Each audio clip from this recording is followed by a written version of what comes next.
Most of the time, when it comes to these major Hollywood studios out there, especially Disney, if they have a box office flop, you'll see the mainstream media do their best to try to defend the studio, to try to look on the bright side, to try to spin things, to try to deny reality, at least for the first few weeks. Well, in the case of Indiana Jones and the Dial of Destiny, that is not possible because nobody can deny the disaster that this is for Disney. Not only do you have the typical places like Breitbart or things like that are calling it what it is, a pathetic flop at the box office. Indy's Indiana Jones 5 officially bombs with pathetic $60 million opening. Again, 40% less than what Kingdom of the Crystal Skull opened to all the way back in 2008. Globally, it's less than half of what Crystal Skull opened to, something that is on pace to lose over $200 million for Disney at this point in time. But it's even more traditional places as well, like Forbes. Indiana Jones and the Dial of Destiny earned $60 million in opening weekend, falling short of previous film. CNN, Indiana Jones and the Dial of Destiny draws underwhelming box office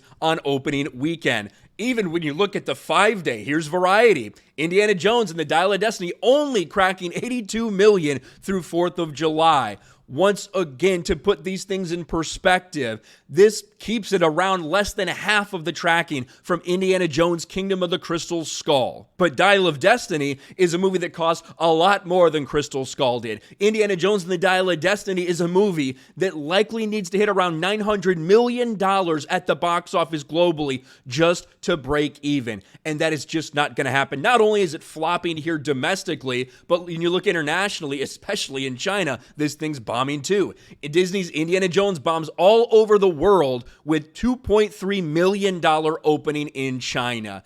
And now the reality has set in, not just for Disney, not just for Lucasfilm, but for Hollywood in general, that if you thought Hollywood was, they're back, baby, they're back to 2019, that everything's just fine. No, it's really not fine. In fact, things might be worse right now than anyone could have thought. Indiana Jones may lose more money than The Flash as summer now lags behind 2022. 2022, you had all the excuses. Oh, well, they're coming off the pandemic. That's why these box office results are so bad. We anticipate a huge uptick in 2023.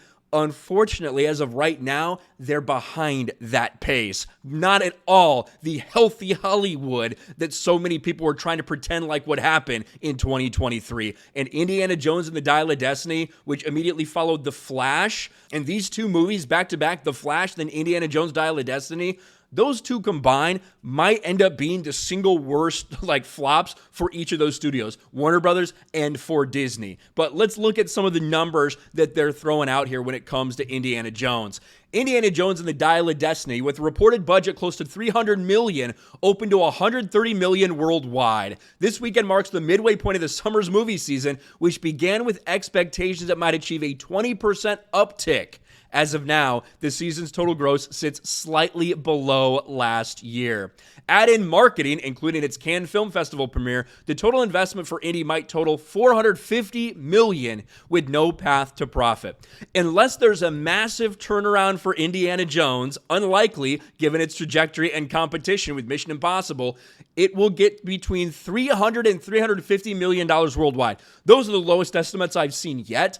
I've seen a lot of $400 million thrown out there. If it only hits 3 to 350, holy shit, we're talking next level. But even if it hits $400 million, you're talking about a loss of around $250 million for Disney. A pathetic failure for Kathleen Kennedy, pathetic failure for Bob Iger, James Mangold, everybody involved with this project. It's just sad. And that's the interesting thing. Even though there's some people out there that are, praising the film, that are saying good things about the film, that are saying positive things about the film, no one can deny the box office reality that even for those people with their opinions out there, which I highly disagree with that. I don't think this is the worst movie ever made, but it is definitively the worst Indiana Jones movie and not a good movie in my opinion. I did a review over on RK Outpost Live. You can go check that out for some of my thoughts.